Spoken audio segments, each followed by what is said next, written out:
El día de hoy vamos a hablar sobre logística digital, concretamente sobre las tecnologías que ya mencionaba el doctor Daniel Covarrubias el día de ayer.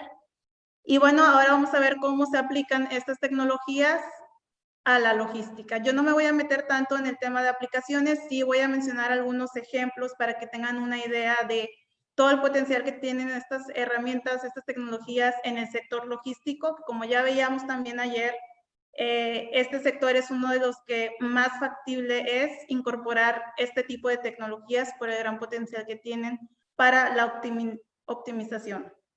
Recordarles que este webinar es un trabajo en conjunto con la Asociación de Agentes Aduanales aquí en Nuevo Laredo y también con el World Trade Center, en conjunto con el Centro de Innovación Socioeconómica y Tecnológica. Me presento, mi nombre es Andrea Camal, yo soy la coordinadora tecnológica de aquí del Centro IST.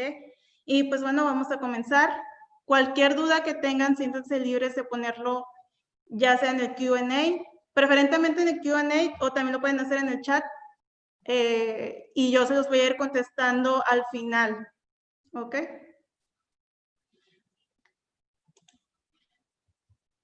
Bueno, ¿qué vamos a ver hoy? Vamos a ver una pequeña introducción.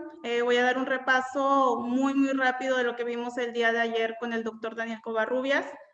Vamos a hablar sobre las tendencias tecnológicas que se mencionaron también ayer, pero voy a entrar un poquito más a la explicación de estas y vamos a concluir con algunos ejemplos de aplicación en el sector logístico. Muy bien. Logística 4.0. Las sociedades alrededor del mundo establecen contactos más cercanos a través del tiempo y recientemente el ritmo al que lo hacen ha incrementado dramáticamente. Bueno, esto lo hemos visto en nuestro día a día, quitando el lado empresarial, como por ejemplo todas las tecnologías, como los teléfonos cada vez son más inteligentes, cada vez son más rápidos, cada vez tienen más capacidad. Y también cómo la tecnología se va abaratando cada vez que sale algo nuevo.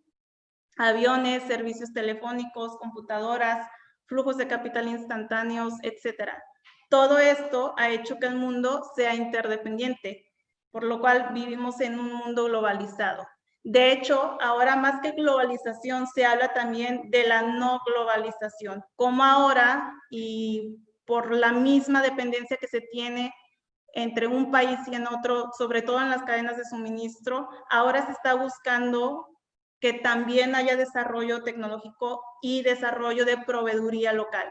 Ahora ya no se quiere tanto traer cosas de otros países donde se vaya a tardar muchos días, donde haya muchas cosas mal que puedan pasar y se puedan retrasar entregas, sino que ahora también se está apostando porque localmente las empresas proveedoras que son más pequeñas puedan desarrollarse para poder abastecer a otras grandes empresas. Entonces, vemos cómo pasamos de un mundo globalizado a la búsqueda de no tanta globalización, sino de tener cada vez más cerca proveedores desarrollados. Así como las personas, las empresas deben aprender a adaptarse a los nuevos entornos en los cuales se relacionan.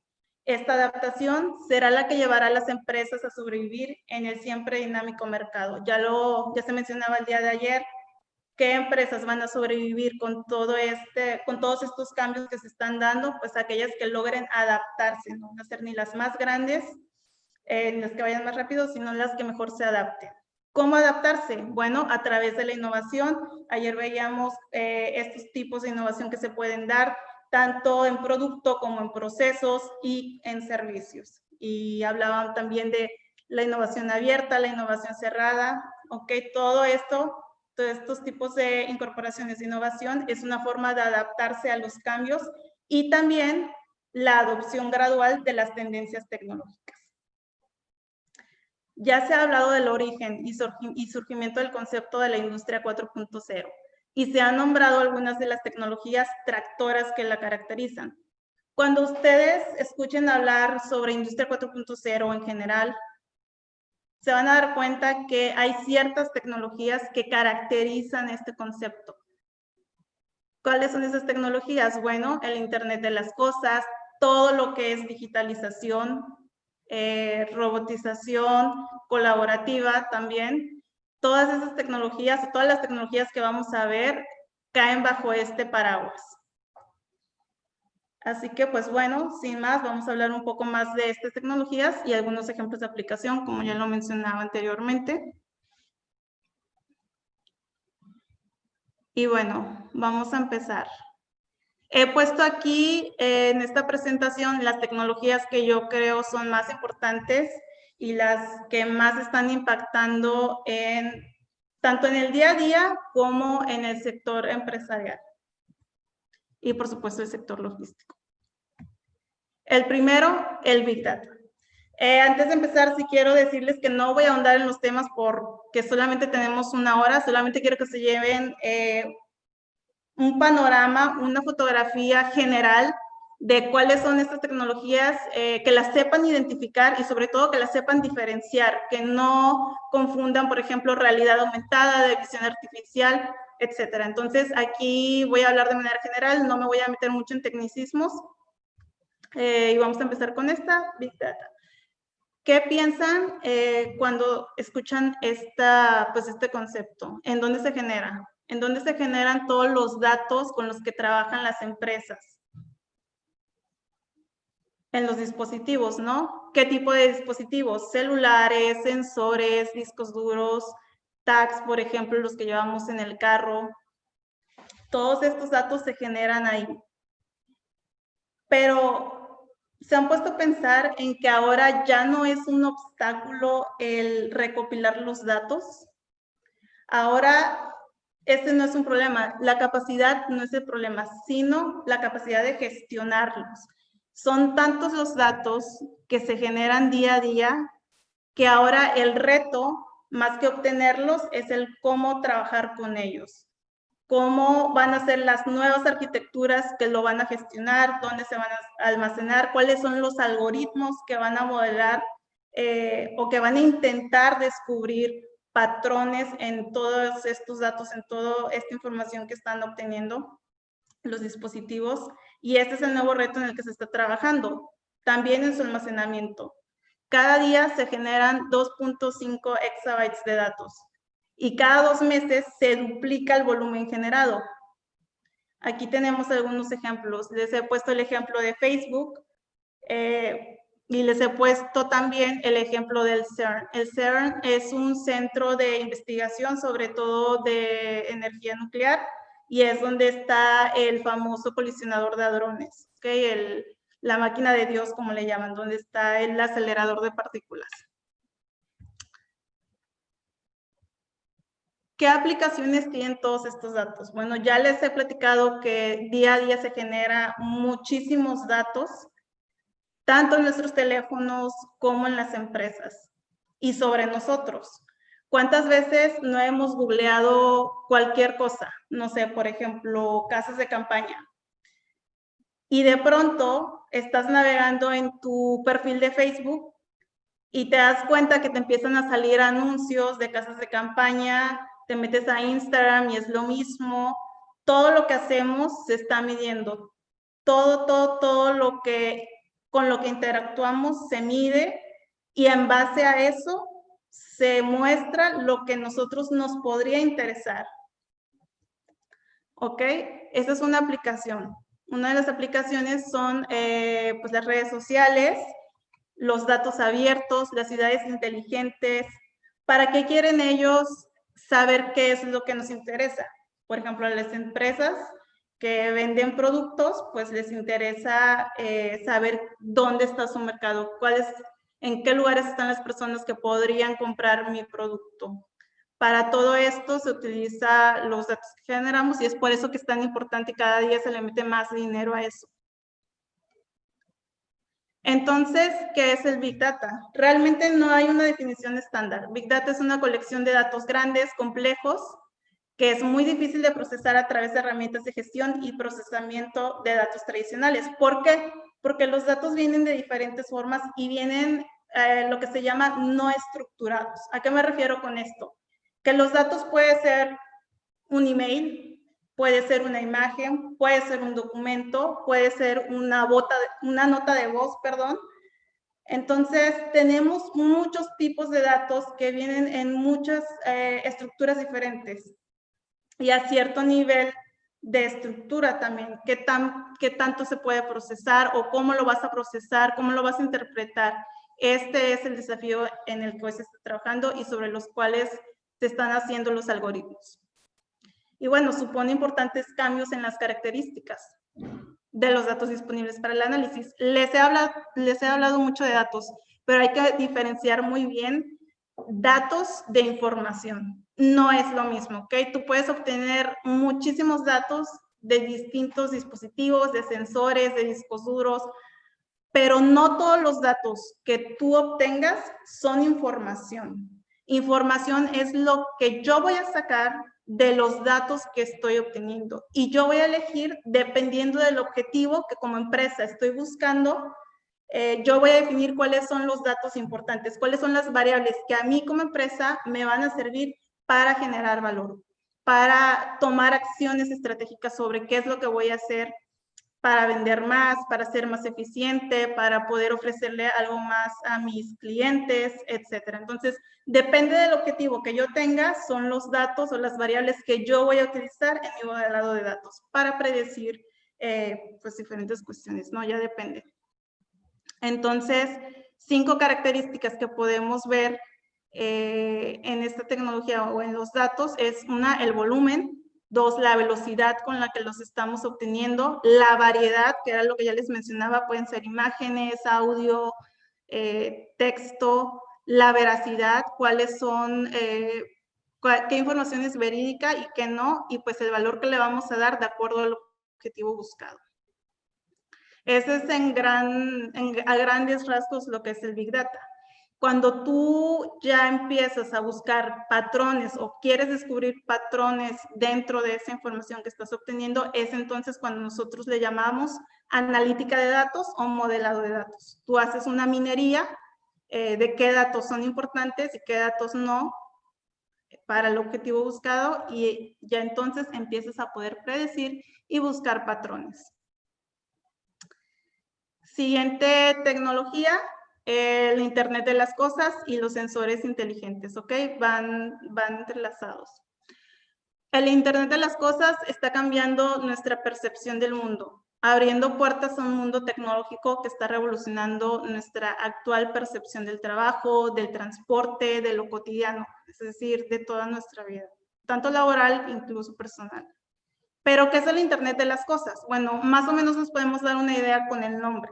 ¿Y qué es el Internet? El Internet es pues la red de redes, ¿no? Es en donde nuestros dispositivos como las computadoras, celulares, tabletas se conectan para estar interconectados entre sí, para poder acceder a páginas web, etcétera. Y las cosas, ¿qué cosas?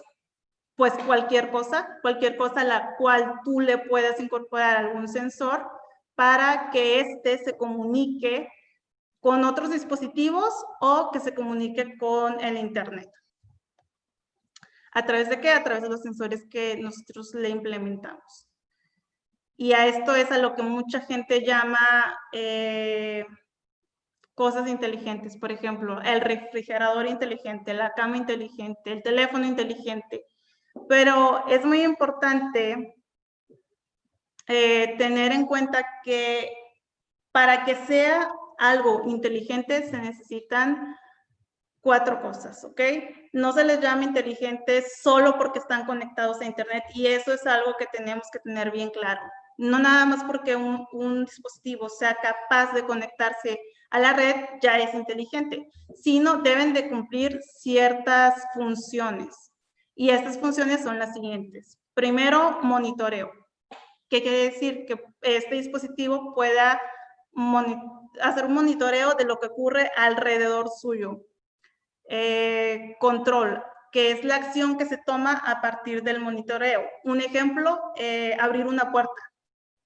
Optimización, la utilización de los recursos que ya se tienen para empezar a hacer el siguiente paso, que es la automatización, identificar aquellas cosas que son rutinarias y automatizar el proceso, ¿de acuerdo? Cuando un objeto o un dispositivo es capaz de hacer estas 4 cosas, entonces ya podemos llamarle inteligente. En caso contrario, no se puede, ¿ok?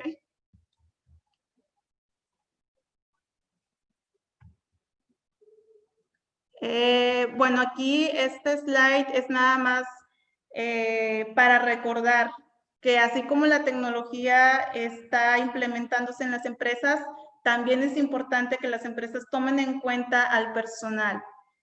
Aquí le llamamos operario 4.0, pero pues puede ser colaborador o empleado 4.0. Y esta persona surge en el ecosistema de la industria 4.0 y viene como una evolución natural de su digitalización, incrementando su potencialidad, sus habilidades y dinamizando su interacción con este nuevo entorno de trabajo inteligente, digital y conectado. Es decir, que ahora nuestro personal, ahora nosotros y nuestros colaboradores van a aprender a utilizar todo lo que ofrecen estas tecnologías a través de pulseras, a través de la utilización de tabletas, de lentes inteligentes, etcétera, de ropa también, ser capaces de interactuar con robots colaborativos. Cuando un empleado o cuando un colaborador nuestro empieza a estar inmerso en este tipo de tecnologías y a utilizarlas para hacer su trabajo, es entonces cuando podemos llamarle colaborador 4.0. Y bueno, algunos ejemplos de estas 2 primeras tecnologías que hemos visto, que es el Big Data y el IoT. En logística tenemos la localización en tiempo real de activos, ¿ok? Ya ahora, hasta ahora ya hay ciertas implementaciones, hay cierta oferta en el mercado actualmente, sobre todo en Europa, para hacer el rastreo y localización de activos durante su transportación, ¿ok? Así como lo hace DHL, así también hacerlo en las empresas de logística, transportistas, etcétera. Conocer en dónde están y conocer también su estado, no solo el lugar, sino en qué estado están a través de sensores como sensores de temperatura y choque, monitorización exhaustiva a través de una plataforma web para analizar cada movimiento y anticipar incidentes. Este es un ejemplo de una empresa, no puse aquí el nombre, luego se los paso en el resumen, pero ellos eso es lo que te ofrecen unos dispositivos que van pues en las cajas para ir haciendo la monitorización de los activos que se están transportando. ¿Ok? Y tienen pues para diferentes funciones. Tienen el estándar, que es nada más saber su localización, cuándo pasó por ciertos lados, etcétera. Y tienen también para cadena de frío, que es el ejemplo que tengo abajo, que pues es lo mismo, seguimiento en tiempo real del producto en el transporte, pero además te ayuda a garantizar los controles de calidad y cumplimiento normativo, sobre todo para activos que pudieran perecer si no se tiene una temperatura adecuada durante su transportación. Del lado izquierdo vemos lo que esto ofrece, estos dispositivos ofrecen, es como una cajita, es un dispositivo IoT, y bueno, te ofrecen geolocalización, incluso un botón de emergencia, los intervalos, te dan información sobre la temperatura, sobre choques, etcétera. Aquí tenemos otro, este es una startup donde están enfocados a la analítica de datos. ¿Qué aplicaciones se pueden tener? Por ejemplo, el análisis de patrones de movilidad. Estos patrones o estos análisis pueden ser de manera individual o pueden ser individual, me refiero, por ejemplo, a patrones incluso de comportamiento de los conductores que van manejando los camiones. También para patrones de movilidad como tipo diagramas de origen-destino y para también eficientizar rutas, que es el que les voy a presentar más aquí en la siguiente slide. ¿Qué pasa? Por ejemplo, cuando tú ya tienes una ruta definida, pero después te la cambian, ¿no? Que en lugar de ir A, B, C, D, va a ser A, C, B y D, ¿ok? Te cambian la ruta, cómo la replanificas o cómo eliges tú la ruta más eficiente para poder lograr la carga y descarga de material, etcétera. Y bueno, patrones de flujos de tráfico también. Estos patrones de flujo puede ser a corto plazo o puede ser a largo plazo. Corto plazo, por ejemplo, no sé, horas, en 3 horas. ¿Cuál es el flujo de tráfico en cierta ruta? Si me conviene o no irme por otra, si es que hay opción, etcétera. La siguiente tecnología es la visión artificial. Bueno, para esta tecnología hay ciertos componentes que son clave. Y los campos, a ver, es importante reconocer los principales componentes de un sistema de visión artificial y también los campos de aplicación que estos tienen. ¿Cuáles son los principales componentes? Bueno, pues se asemeja mucho al que naturalmente nosotros tenemos. ¿Cuál es nuestro campo de visión o cuál es nuestro sistema de visión natural? Bueno, pues nuestros ojos serían la cámara o lo equivalente a la cámara y el procesador es lo equivalente a nuestro cerebro. Al final, la imagen que tú obtienes a través de la cámara y que se procesa en el procesador, se tiene una interpretación, así como nosotros lo hacemos a través del cerebro. Pero, ¿cómo es este procesamiento de imagen? El proceso automático o asistido de información captada por medios visuales es a lo que se le llama la visión artificial. Como punto número 1 tenemos las herramientas de hardware, que es la obtención de imagen, y el proceso automático, que es el software. ¿Ok? Tenemos una escena, una imagen, por así decirlo, y hay claves en el sistema de visión artificial. Una clave para que tú puedas procesar efectivamente, de manera efectiva, una imagen es la iluminación, la óptica que vas a utilizar, si va a ser lineal, si va a ser de 360 y también el hardware que vas a utilizar. Ok, esas son 3 claves principales para que tú puedas tener un sistema de visión artificial eficiente. Y bueno, obtienes la imagen, se procesa esta imagen, se hace un análisis de esa información y te brinda un resultado. Bueno, aquí algo de lo ya mencionado, los elementos clave, pues iluminación, óptica, cámaras de procesamiento. ¿Qué otras características se debe tener en un sistema de visión artificial? La repetitividad, tiene mucho mayor control que un humano, la velocidad, que en ningún caso alcanzan la flexibilidad de la visión humana. Pues también, ¿no? Aquí les voy a poner un ejemplo de por qué es difícil procesar imágenes y por qué no basta con que si yo lo veo, se puede hacer. Y para entender esto, para entender cómo trabaja este procesamiento de imagen, hay que entender primero la tecnología que hay detrás. Y algo que también quiero enfatizar y quiero que se lleven es que todas estas tecnologías de las que estamos hablando están entrelazadas, ¿ok? Una va con la otra. Por ejemplo, aquí, visión artificial.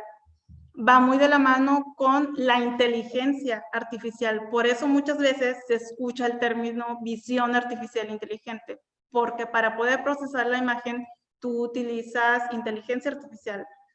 Y esa inteligencia artificial, para poder ser inteligencia, utiliza los datos que tú obtienes pues con Big Data. ¿Ok? Entonces, todas estas tecnologías están entrelazadas y trabajan en conjunto para ofrecerte un resultado y para poder darte una solución a un problema.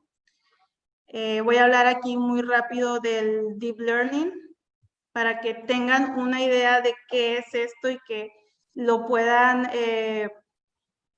pues puedan ver el potencial más que nada. Cuando nosotros hablamos de inteligencia artificial, ¿en qué piensan? ¿Qué es lo primero que se les viene a la mente?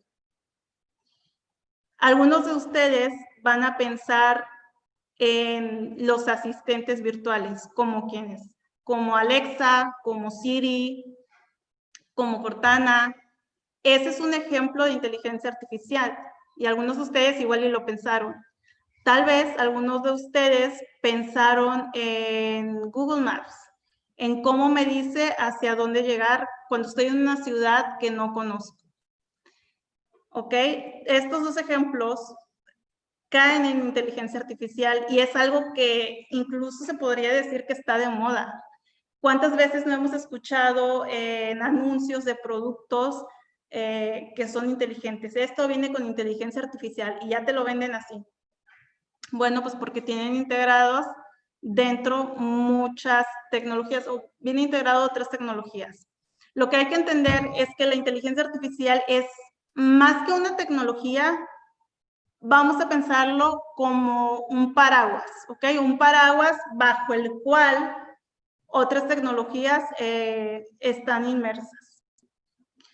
El primer paso o la primera etapa que una empresa debe hacer para poder decir que está trabajando con inteligencia artificial es el machine learning, ¿ok?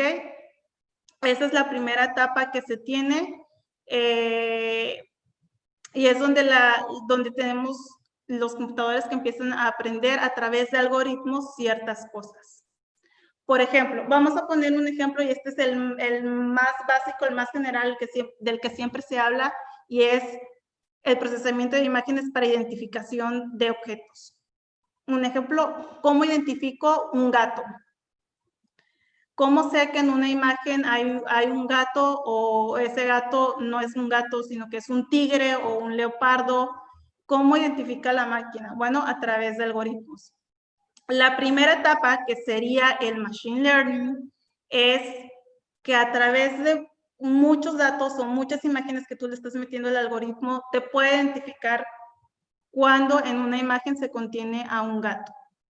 Cuando tú te vas un paso más allá y empiezas a incorporar nuevas capas de aprendizaje, estas capas de aprendizaje son las llamadas redes neuronales, ¿ok? Te estás yendo pasos más allá. Entonces, cuando tú ya eres capaz de no solo identificar que en la imagen hay un gato, sino que además de que ya identifiqué que es un gato, ahora puedo identificar qué raza es. Por ejemplo, un gato persa, de un gato siamés, de un gato angora.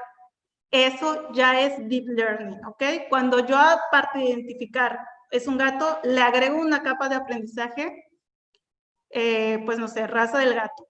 Eso ya es deep learning. Si yo le agrego, además de la raza, quiero saber un aproximado de la edad, si es un gato de meses o si es un gato de años de vida, eso también es deep learning y es simplemente agregar nuevas capas de aprendizaje a lo que ya se aprendió. ¿De acuerdo? ¿Cuáles son los dos campos más grandes en donde se aplica esto? Procesamiento natural del lenguaje y visión artificial. El procesamiento natural del lenguaje, no voy a hablar de eso, pero hay mucho trabajo ahí y es uno de los grandes retos que se tienen hoy en día. ¿Por qué? Porque ¿cómo traduces lo que yo estoy hablando a ustedes, por ejemplo, en este momento? ¿Cómo lo traduces en ecuaciones matemáticas? Es un reto aprender a interpretar lo que yo estoy diciendo. Y ustedes mismos lo han vivido. ¿Cuántas veces no le hemos preguntado a alguno de los asistentes virtuales, por ejemplo, Google Assistant o Siri, y la respuesta es, no he entendido tu pregunta? ¿Por qué? Porque ciertas preguntas, cierta forma de hablar te lo puede interpretar, pero otras cosas no, ¿ok? Esto es en lo que se está trabajando y pues bueno, la verdad es que todavía queda mucho trabajo por delante y eso de los robots con sentimientos, falta mucho para que lleguemos ahí, falta todavía. Otro campo, pues la visión artificial, y eso es lo que estamos ahorita, donde más aplicabilidad tiene para el sector logístico. Y bueno, aquí les pongo un ejemplo de por qué es difícil. Del lado izquierdo podemos ver lo que nosotros percibimos. Nos damos cuenta que incluso, aunque un gato esté en caricatura, nosotros lo podemos identificar que es un gato. Independientemente del color, independientemente de si sea una animación o no, independientemente de la posición del gato, que en visión artificial se conoce como deformación, y tenemos la percepción de una computadora. Para una computadora que es, pues, es una matriz de números, ¿ok? ¿Y por qué es fácil trabajar y es preferible trabajar en blanco y negro? Pues porque solo tienes una dimensión. Al trabajar en color tienes 3 matrices, por lo cual son 3 dimensiones y requiere mayor recurso computacional, es más lento. Entonces siempre va a ser preferible trabajar en blanco y negro cuando se trata de la visión artificial. Y bueno, lo que ya mencionaba antes, aquí tengo como un diagrama de las fases que componen el Machine Learning y que está basado más que nada en las características o etiquetas de las imágenes.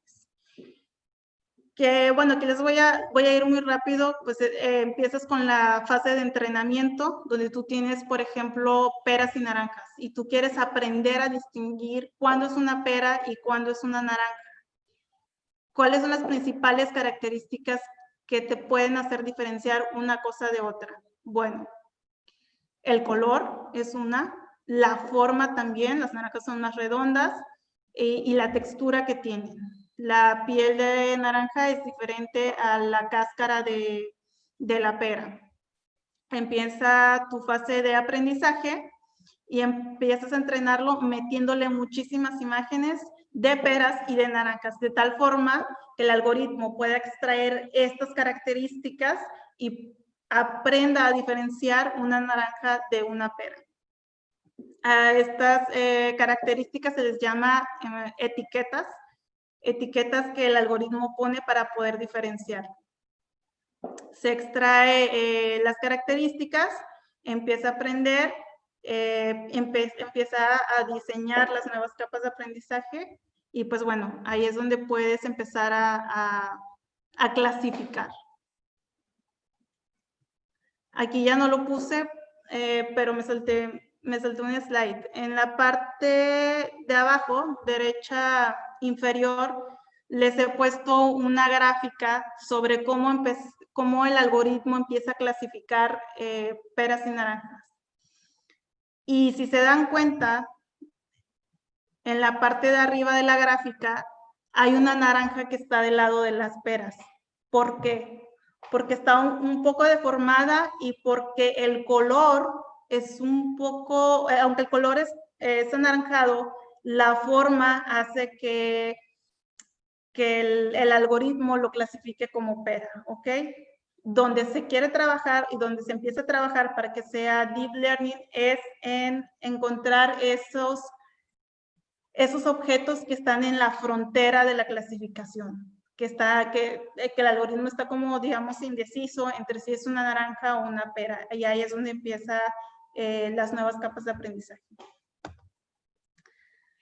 Aquí les pongo un ejemplo más de esto o una explicación de lo que estoy hablando.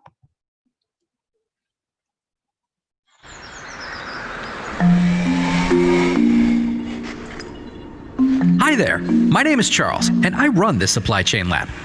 Here, we explore new ways to make supply chain leaders and professionals more successful through the use of AI and blockchain. I can't wait to show you a few of the exciting things we're working on. It doesn't look like these shipments will arrive on time, does it?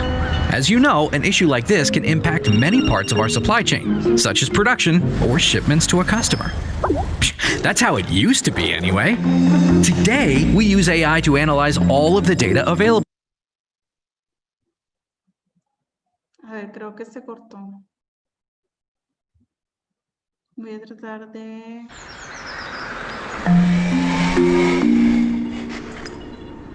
Hi there, my name is Charles, and I run this supply chain lab.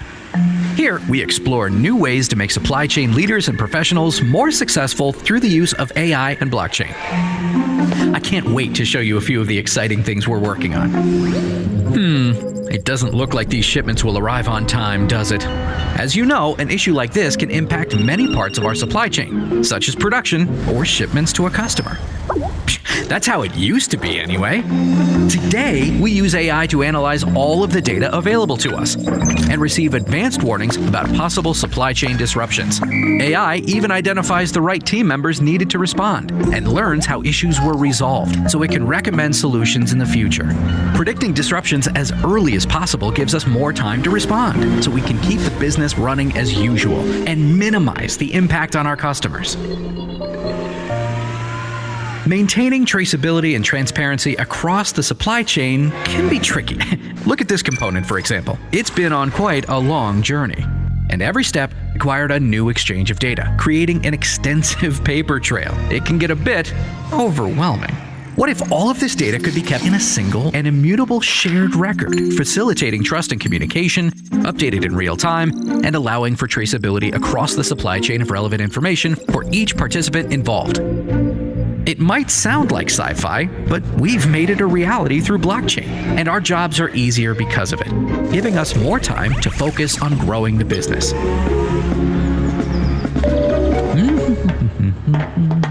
In the past, if a customer called with an urgent inquiry about a specific order, we'd have only one place to turn to: the IT department.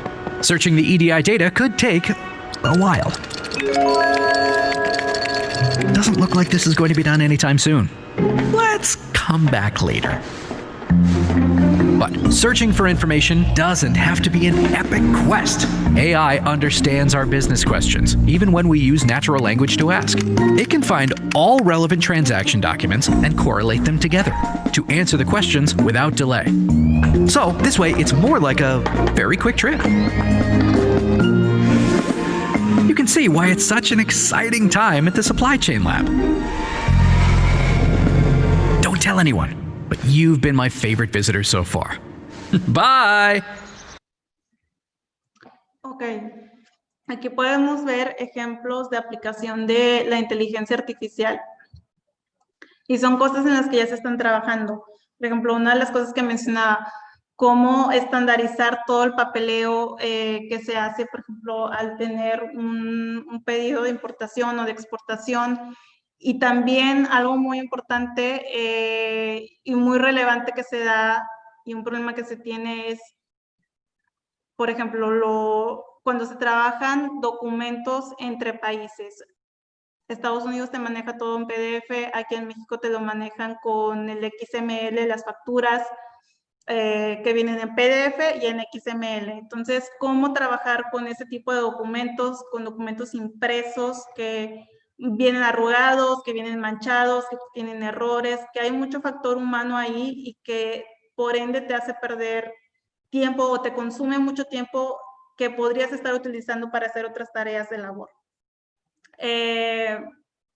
Sobre esto se está trabajando también ya, de cómo procesar documentos que a veces te envían de manera física, ni siquiera te lo envían de manera digital, cómo aprender a reconocer texto, a clasificarlo y a digitalizar la información que viene ahí de manera estructurada.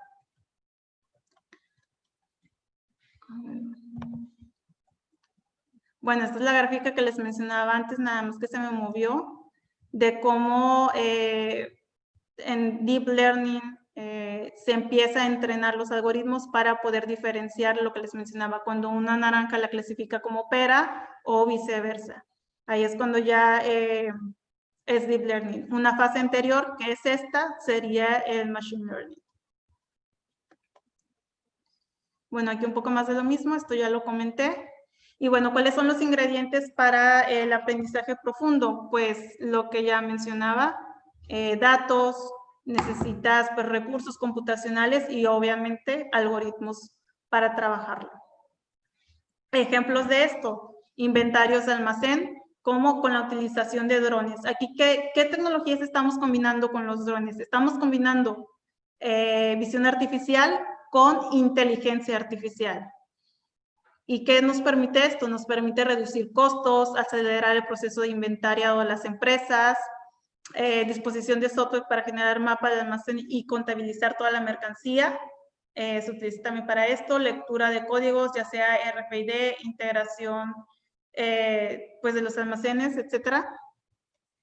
Y bueno, otro ejemplo de esto, que también de hecho se podría aplicar a las cajas de los camiones, es cuando se puede identificar un vagón de tren dañado, cuando está dañando y cuando no. Se tiene un sistema de visión artificial que fue realizado por IBM,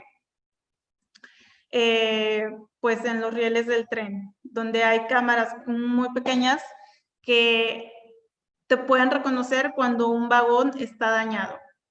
Tiene capacidad de aprendizaje y pues reconocimiento visual a través de estas cámaras y todos los algoritmos detrás que hacen que la identificación de daños sea muy rápida. Y bueno, como viene aquí mencionado, el reconocimiento visual del robot mejoró de una manera que se logró una tasa de precisión del 90%. E incluso te puede clasificar el tipo de daño, que cuando es grave, cuando puede pasar un poco más de tiempo sin que cause ningún apuro. Ahora les voy a hablar un poco sobre ciberseguridad, también lo pasaré rápido por cuestiones de tiempo. Seguridad de los datos e información. Ya hemos hablado del Internet de las cosas, del Big Data, de la visión artificial, pero algo que tiene que siempre tomarse en cuenta y que a veces se olvida, y es una de las razones por las cuales, aunque ya hay avances en cuanto al Internet de las cosas, ¿por qué no hay tanta implementación, por ejemplo, en las casas? Me imagino que han escuchado ya sobre las casas inteligentes. Bueno, ¿por qué no hay tanto de esto? Aunque ya hay ciertas cosas, ¿por qué no se ve tanto? Pues porque no se ha logrado al 100% asegurar la información que se está transmitiendo de un dispositivo a otro. Una vez que las empresas se embarcan en la transformación digital, es importante que tengan presente su necesidad de proteger los datos y mantener su privacidad. Hoy en día se amplían las leyes de privacidad y buen manejo de los datos del usuario, por lo que el tema de ciberseguridad supone un desafío para las empresas. ¿Cuántas veces no hemos visto que se subestima la seguridad tan solo de páginas web? Por ejemplo, en Nuevo León, el sistema de agua, si tú te vas a la página de internet y quieres hacer el pago de tu recibo de agua, te vas a la página y no tiene ni siquiera el protocolo mínimo de seguridad para asegurar que tu pago está yéndose realmente a tu recibo.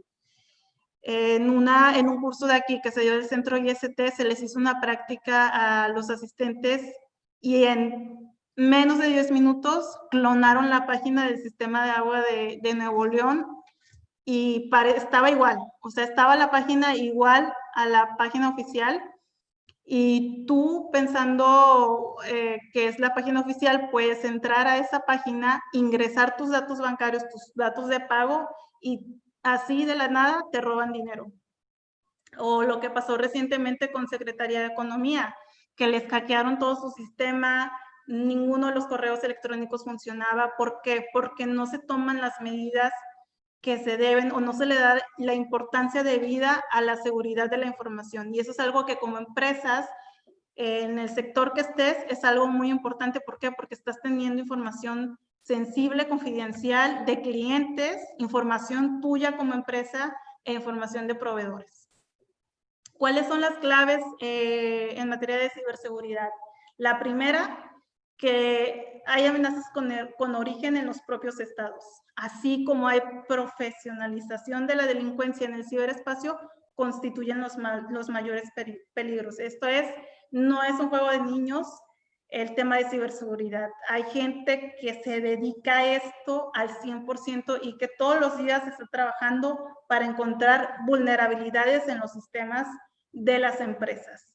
Obviamente, de acuerdo a la empresa que se tiene pensado atacar, es el grado de profesionalización que se va a buscar en las personas que van a trabajar en ello. Y hay algo que tener en cuenta, es que estos ataques son dirigidos, no son al azar, sino que son planeados. Entonces, todas las empresas deben de tener un buen protocolo de seguridad de su información. Segunda clave, el impacto potencial en los sistemas de información víctimas de los ciberataques se está incrementando a medida que lo hace la digitalización de la sociedad. Cada vez hay más digitalización, cada vez hay mayores vulnerabilidades que se pueden explotar por los ciberdelincuentes. La tercera clave, los problemas derivados del software no actualizado. Algo tan simple como actualizar tu software. Por ejemplo, el problema que tenía Zoom en un principio, de que ingresaban a las conferencias sin permisos. ¿Qué pasó? Tuvieron que implementar protocolos de seguridad, pero había gente que no actualizaba su programa en su computadora.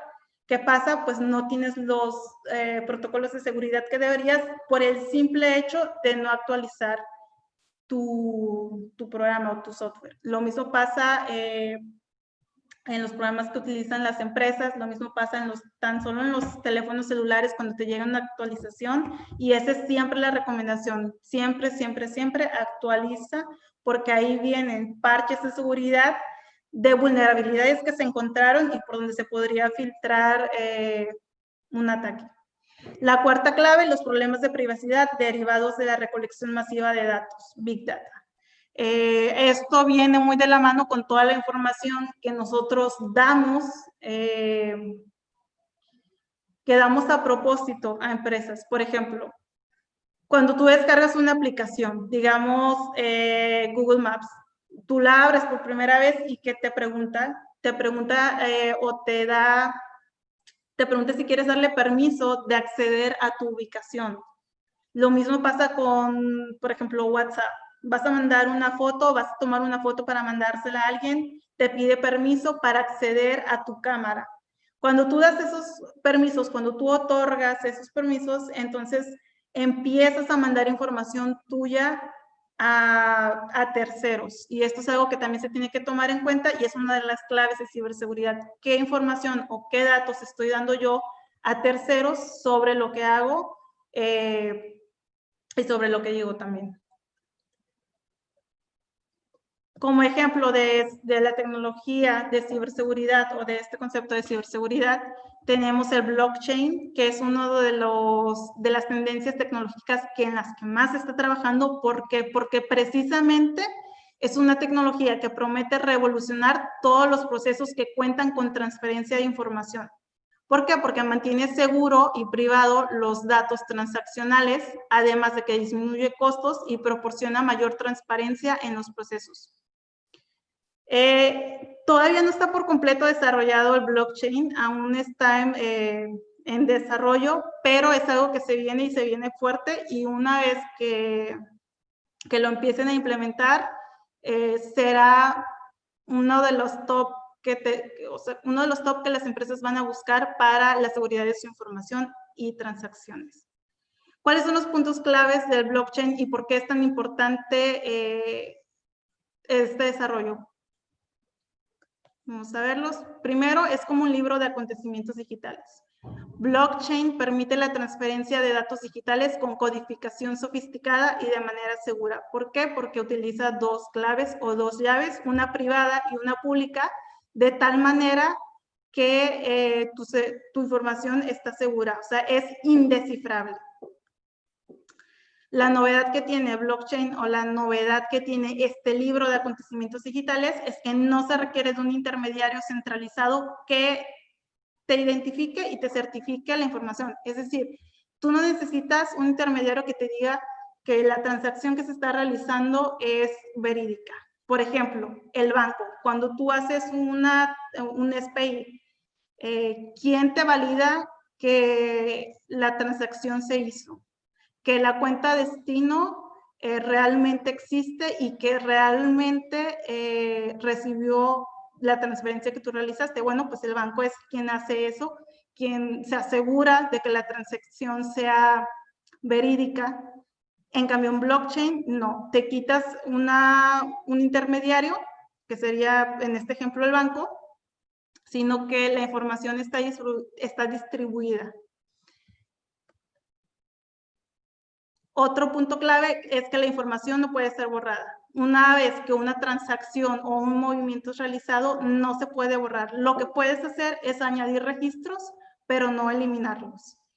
Siguiente punto clave, la información no es legitimada a menos que los nodos así lo voten.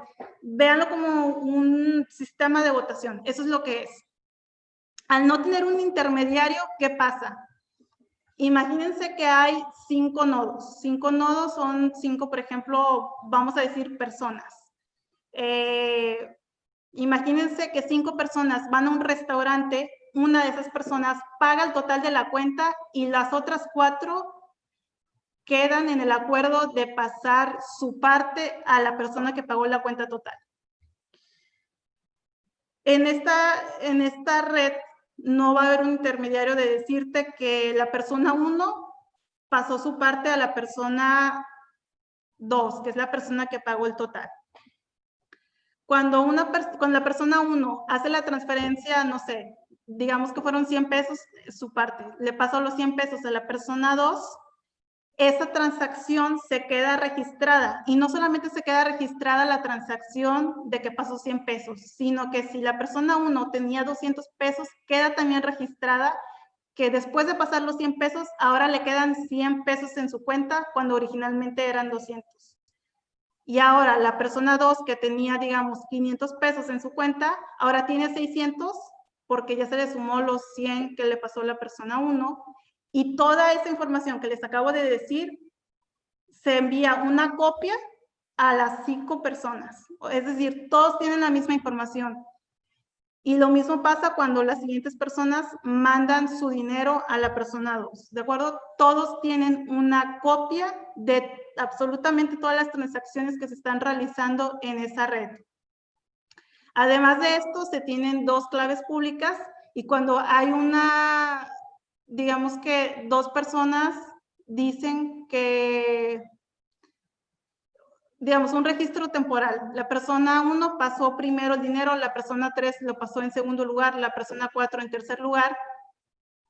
Como es temporal, como no se hizo al mismo tiempo, se queda un registro de quién fue primero. Cuando 2 personas dicen que pagaron primero, es donde inicia el sistema de votación. El sistema de votación es cuando se hace la verificación de realmente qué pasó, realmente quién fue la primera persona que le pagó a la persona 2 su parte en la cena.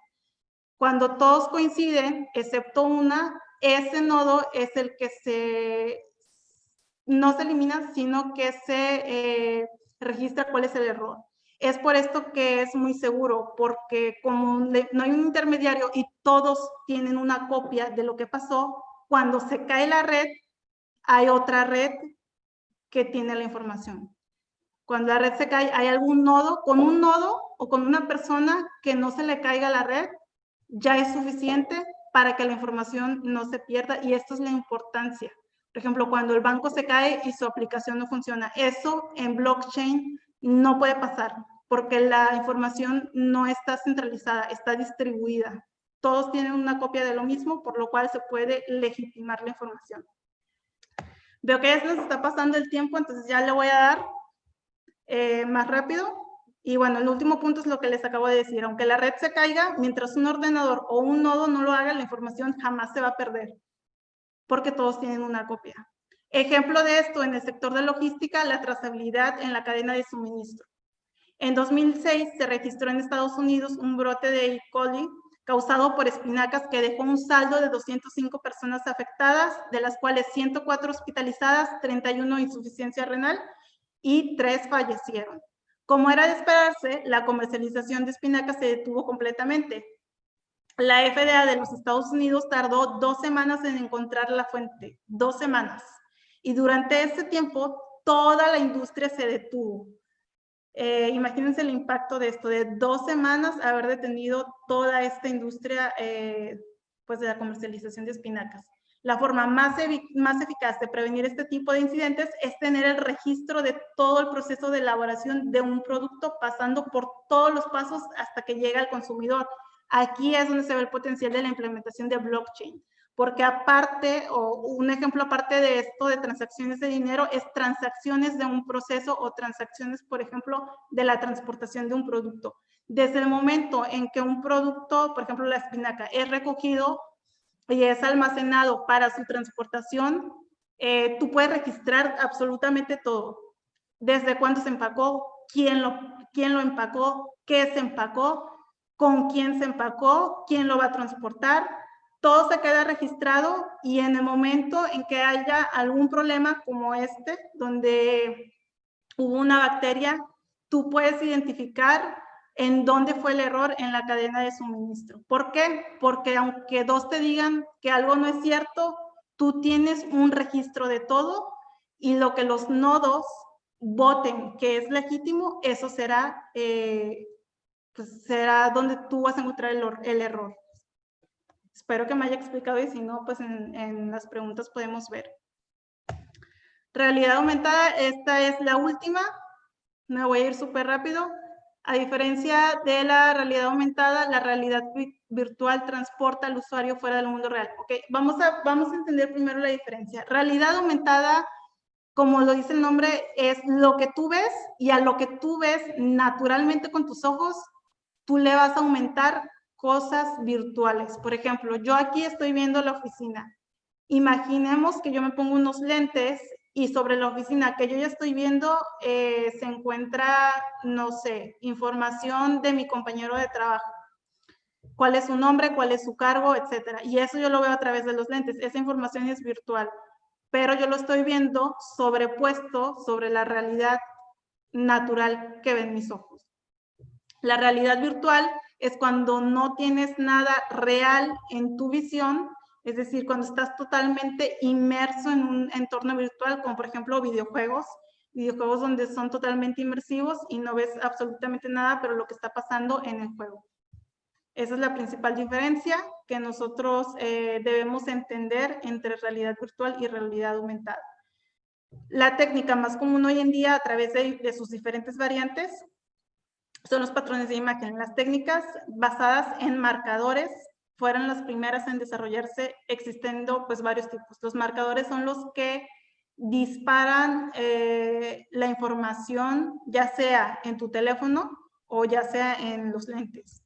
Y estos marcadores pueden ser códigos QR o pueden ser imágenes naturales. Estas imágenes naturales necesitan ciertas características para poder ser el disparador de la información virtual. Por ejemplo, una característica que deben de cumplir es que tienen que tener, digamos, como esquinas o cosas muy puntiagudas para que puedan disparar. Por ejemplo, un círculo no podría ser un marcador porque no tiene bordes, no tiene esquinas.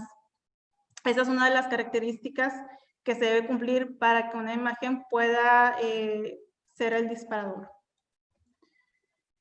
Y bueno, en logística, transporte e industria, las empresas de logística y transporte han empezado ya a utilizar dispositivos con realidad aumentada, sobre todo para ver cómo colocar y encajar las mercancías en sus almacenes, naves y medios de transportes.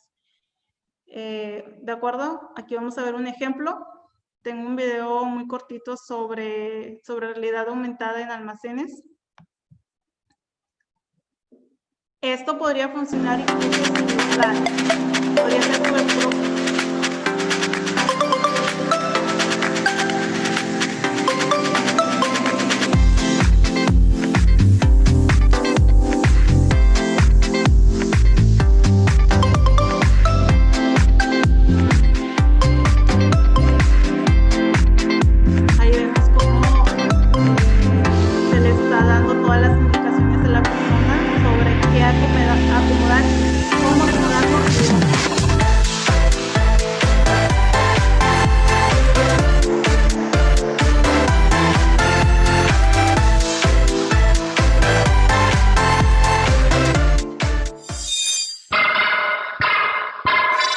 Ahí vemos un ejemplo. Otro ejemplo de esta tecnología es para entrenamiento y formación de manera más rápida.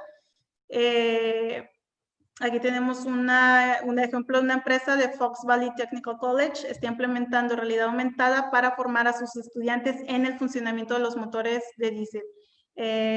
Aquí no tengo la imagen, pero los estudiantes podían ver la imagen del motor y se les indicaba mediante pues, los lentes que ellos portaban todas las características y todo el proceso que hay en un motor de diésel.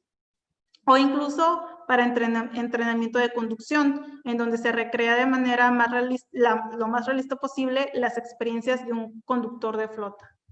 Este es otro ejemplo de entrenamiento. Y el último también podría ser para transportistas, que es la asistencia en conducción. Me parece que el ejemplo que traigo es para una persona normal, pero esto puede aplicarse totalmente a los conductores de...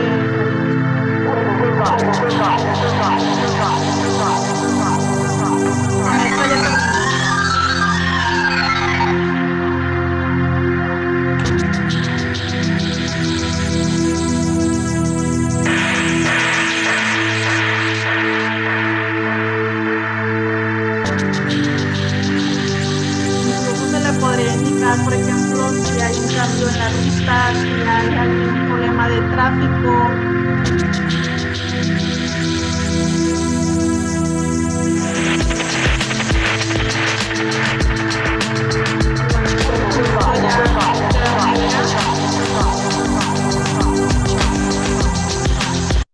Ese es el último ejemplo que les tengo sobre realidad aumentada y con eso terminamos el día de hoy.